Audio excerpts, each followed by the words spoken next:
Hello everyone. Our today's problem of discussion is question number 1 from notes. Avadhoot Enterprises. From the books of accounts of Avadhoot Enterprises, the following details have been extracted for quarter ending 31st of December 2005. So quarter ending. So you have to write in the books of Avadhoot Limited cost sheet for the quarter ending 31st December 2005. Is it clear? So take a pencil and do tick markings. कौन सा चीज कहाँ जाता है? Stock of material opening is direct material plus direct material. Opening stock goes in direct material. Stock of material closing minus direct material.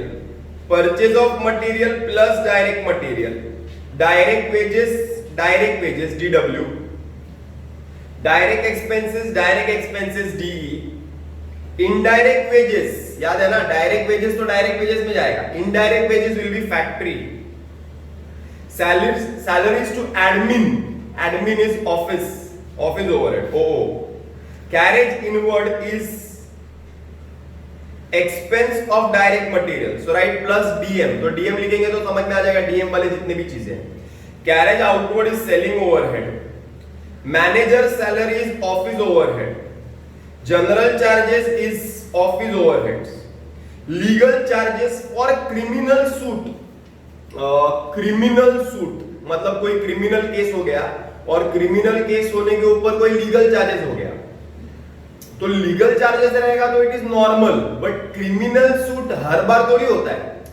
समझ में आ रहा है ना, क्राइम हर बार नहीं होता है ना, और it is not related to the normal expenses, so it has to be ignored. चौकड़ी. Commission on sale selling overhead. Fuel factory. Electricity charges factory खुद से बोल रहा है factory.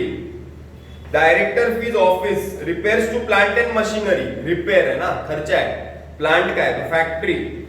Rent rates and taxes factory तो factory. Rent rates and taxes office तो office.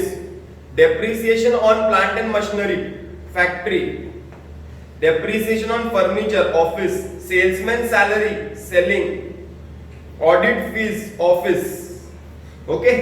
Now मेरा पहला काम एक्चुअली होना चाहिए था कि मैं एडजस्टमेंट रीड करूं और फिर पोस्टिंग्स करूं, मतलब समझ जाओ. तो एक बार रीड कर लेते हैं एडजस्टमेंट अभी. Managers time is shared between factory and office in the ratio 20:80. मतलब मैनेजर जो है ना वो फैक्ट्री में भी है और ऑफिस में भी है, तो मैनेजर का सैलरी जो है ना वो फैक्ट्री में भी आना चाहिए और ऑफिस में भी आना चाहिए. तो मैनेजर सैलरी वहां पे फैक्ट्री और ऑफिस ना, वहां पे FO/OO कर दो. FO/OO कर दो. सो दैट कैसे है कि जब पोस्टिंग करेंगे तो फैक्ट्री में भी हम उसको लिखेंगे, ऑफिस में भी लिखेंगे. अभी कैसे शेयर करता है वो 20:80 में. जो मैनेजर सैलरी 72,000 है ना, तो वो 20:80 में शेयर करता है. तो 72,000 है, उसको 20:80 मतलब 72,000 into 20 divided by 100. 72,000 into 80 divided by 100. 0 0 2 2 4 2 7 14 14,400 और 0 0 0 8 0 0 8 2 16 6 8 7 50 57 57,600 ऐसा आएगा. तो ऑफिस में कितना आएगा लिख दूं क्या? फैक्ट्री में आएगा 14,400 फैक्ट्री में आएगा, और जगह है इसके लिए लिख देता हूं, और ऑफिस में आएगा 57,600. ओके, आगे चलते हैं. Carriage outward include 7,500 being carriage inward on plant and machinery. Carriage outward include, carriage outward में इंक्लूडेड है, तो कैरेज आउटवर्ड है टोटल 37,500.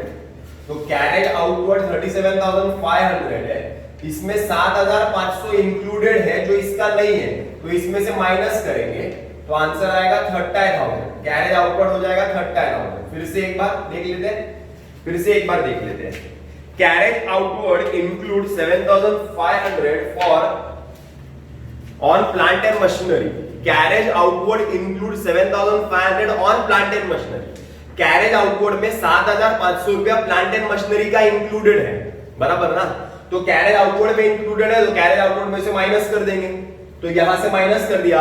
जब यहां से 7,500 को कैरेज आउटवर्ड में से माइनस करेंगे तो उसकी आपका भटकेगी, बोलेगी सर मुझे इधर से माइनस क्यों किया. तो हम बोलेंगे कि you are not carriage outward, so I have subtracted you from that number, बराबर ना। तो बोलेगा सर मेरे को यहां से माइनस तो किया लेकिन मेरी जगह पे तो डाल दो, तो हम बोलेंगे तो है कौन, तो बोलेगा मैं प्लांट एंड मशीनरी का कैरेज इनवर्ड हूं। Plant and machinery, plant and machinery, plant and machinery is an asset, is an asset. Any expense done on an asset or purchase of an asset, मतलब carriage inward मतलब जब machine आई रहेगी तो carriage पे किया रहेगा ना, तो वो मशीन का खर्चा है, कैरेज का खर्चा नहीं है। समझ में आ रहा है ना, मैंने एक बार पढ़ाया था लगता है।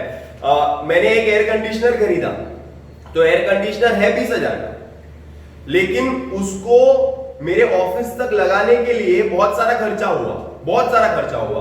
तो बहुत सारा खर्चा जो हुआ वो एसी का खर्चा है। अभी एशली मुझे पूछेगा कि सर आपने एसी कितने का लगाया, तो मैं उसको थोड़ी पूरी राम कहानी बताऊंगा कि एशली एसी 20,000 का था, तो उसके बाद ना एशली वो मुंबई से खरीदा ना, तो मुंबई से इधर लाने के लिए 200 रुपए लगा, फिर एशली उसको इंस्टॉलेशन के लिए 400 रुपए लगा, फिर उसका पाइप बहुत लंबा हो गया ना उसके लिए 600 रुपए लगा, फिर उसके लिए 1000 रुपए लगा। अरे ऐसा मगजमारी नहीं है, एशली 25 में पड़ा रही सब टोटल मार के। Any expense related to an asset, purchase of an asset is to be capitalized, वो asset पे जाता है। समझ में आ रहा है क्या? तो ये 7,500 को यहां से तो लेस कर देंगे, लेकिन ऐड कहां पे करेंगे? असेट में। असेट का कॉस्ट कॉस्ट शीट में आता है क्या? नहीं आता है।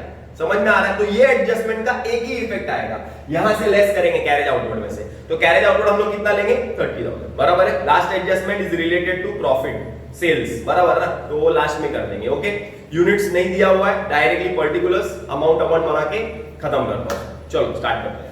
My first step is preparing the format. Now in this sum there are lot of items, that is why जब फॉर्मेट बना के सॉल्व करोगे तो स्पेस ज्यादा रखना पड़ेगा। उससे अच्छा क्या होगा कि एक डायरेक्ट मटेरियल तो ढूंढ लो, लिख दो, डायरेक्ट वेजेस ढूंढ लो, लिख दो, डायरेक्ट एक्सपेंस ढूंढ लो, लिख दो। स्टेप बाय स्टेप जाओ, जगह भी बच जाएगा और तुम्हारा मतलब टाइम भी बच जाएगा, जगह और टाइम दोनों बच जाएगा। समझ में आ रहा है क्या? ये सिर्फ उन लोगों के लिए है फॉर्मेट बना के करने का जो स्टार्ट कर रहे हैं ये चैप्टर। जो लोग अभी अभी ज्वाइन किए हैं, अभी अभी वीडियो देख रहे हैं, तो ये उन लोगों के लिए है कि फॉर्मेट रेडी है, सिर्फ पोस्टिंग्स करना है बस, और कुछ भी नहीं। पोस्टिंग में भी बहुत इंपॉर्टेंट चीज ये है कि अगर एक भी चीज तुम भूल जाते हो तो ऑटोमेटिकली कैसे है कि if you are not writing expense of raw material here, that means ऊपर से लेके लास्ट तक तुम्हारा गलत हो जाता है। सब चीजें गलत नहीं होती है, बट मेजॉरिटी चीजें गलत होती है, तो बहुत कॉशियसली लिखना है। और ऐसे हरे भरे सम में तो बहुत कॉशियसली लिखना है। डायरेक्ट मटेरियल ढूंढना है कि डायरेक्ट मटेरियल कितने थे, जैसे कि इस सम में डायरेक्ट मटेरियल कितने थे? एक opening stock of raw material था, एक परचेस था, एक कैरेज इनवर्ड था, एक क्लोजिंग स्टॉक था, मतलब 4 आइटम थे। समझ में आ रहा है ना? तो 4 आइटम बराबर से ढूंढने हैं। चलो स्टार्ट करते हैं। सबसे पहला opening stock of raw material 2,76,000। Purchase of raw material ढूंढो, नीचे दिया रहेगा, देखो 12,48,000। एक्सपेंसेस में कैरेज इनवर्ड करके है, देखो कैरेज इनवर्ड डीएम लिखा है, कैरेज इनवर्ड बराबर ना, कितना है? 48,000। Closing stock of raw material is 3 lakhs। Carriage inward को मैंने ब्रैकेट में रखना नहीं चाहिए ब्रैकेट में, ब्रैकेट में वही नंबर रखो जिसको माइनस करना है। ऐड करो 276, 1248 plus 48 minus 3 lakh, your answer will be 12,66,000। 12,66,000।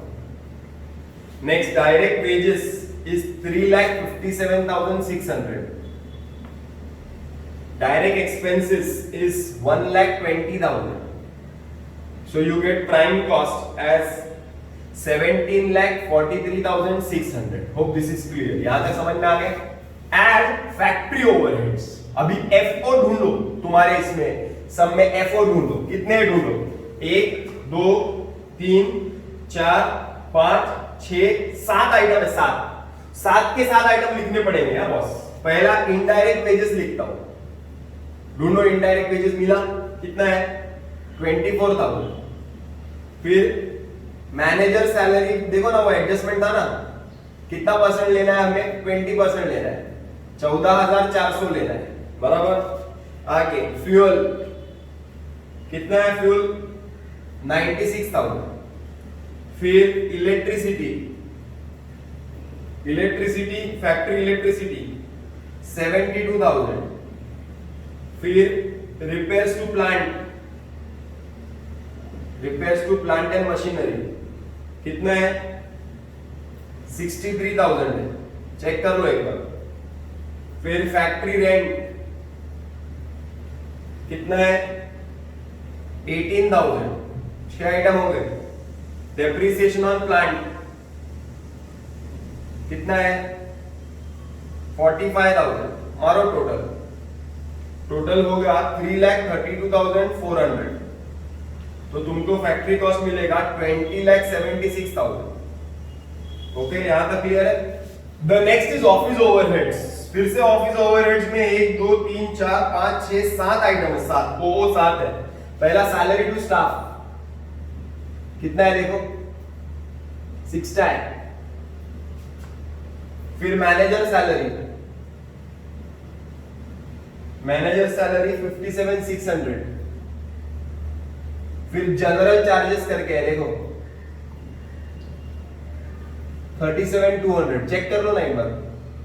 आगे डायरेक्टर फीस, डायरेक्टर फीस है 36,000। आगे ऑफिस रेंट, ऑफिस रेंट है 9,600। फिर डेप्रिसिएशन ऑन फर्नीचर 3,600। फिर ऑडिट फीस, ऑडिट फीस है 18,000, 7 आइटम है, टोटल होएगा 2,22,000। ऐड करेंगे तो कॉस्ट ऑफ प्रोडक्शन मिलेगा 22,98,000। Add opening stock closing stock कुछ है ही नहीं, तो तुमको मिलेगा same 22,98,000। Okay, add selling overhead, selling overhead ढूंढो, 1 2 3 है। पहला कैरेज आउटवर्ड, देखो कैरेज आउटवर्ड 37,500 है, बराबर। उसमें से 7,500 माइनस करने का था अपने को। Commission on sales 28,000। Salesman salary 50,000, 1,08,000।